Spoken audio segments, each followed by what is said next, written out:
এক টাকাও খরচ না করে জামা বানিয়ে নিলাম। হ্যালো গাইস, আসসালামু আলাইকুম। আজকে নতুন একটা ভিডিও নিয়ে চলে আসলাম। আজকে আমি সুন্দর একটা জামার ডিজাইন নিয়ে আসলাম। এই জামাটা বানাতে আমার এক টাকাও খরচ হয়নি। আপনারা হয়তো ভাবছেন টাকা ছাড়া আমি কাপড় কিনলাম কোথা থেকে। তো এই কাপড়গুলো আমি এখন কিনি নাই, এগুলো আমার ঘরে টুকরো কাপড় হিসেবে পড়েছিল অনেক দিন যাবৎ। তাই ভাবলাম মাথাটা খাটিয়ে একটা কিছু বানাই। সামনে একটা বিয়ে খেতে হবে, তার জন্য আগে থেকেই প্রস্তুতি নিতে হবে। যেহেতু পকেটে টাকা নাই, তাই ভাবলাম মার্কেটে যেতে পারবো না, তো নিজের ঘর থেকেই শুরু করা যাক।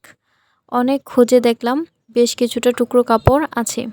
এই টুকরো কাপড় দিয়েই যুদ্ধটা শুরু করলাম। শেষ ফলাফলটা দেখা যাক কি হয়।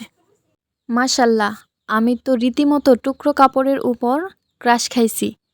যে টুকরো কাপড় দিয়েও এত সুন্দর জামা বানানো যায়। আমি জামার সামনে পিছনে ডিজাইন করছি এবং সেলোয়ারের মধ্যেও সেম ডিজাইন করছি। আর ওড়নাটা আমি সিম্পলভাবে রাখছি।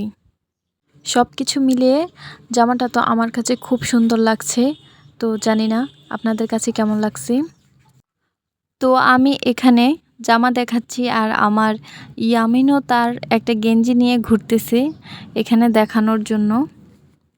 তো এই হচ্ছে আমার ফাইনাল লুক। তো কেমন দেখাচ্ছে আমার জামাটা। তো আমি সম্পূর্ণটাই টুকরো কাপড় দিয়ে করেছি। তো আপনারা একটু বলবেন যে কেমন দেখাচ্ছে জামাটা।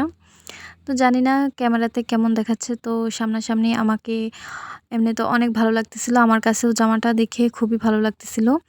তো জানি না ক্যামেরাতে কেমন দেখা যাচ্ছে। আশা করি আপনাদের কাছে ভালো লাগছে ডিজাইনটা। তো আমার ভিডিওটা এতক্ষণ যাবৎ মনোযোগ সহকারে দেখার জন্য সবাইকে অনেক ধন্যবাদ।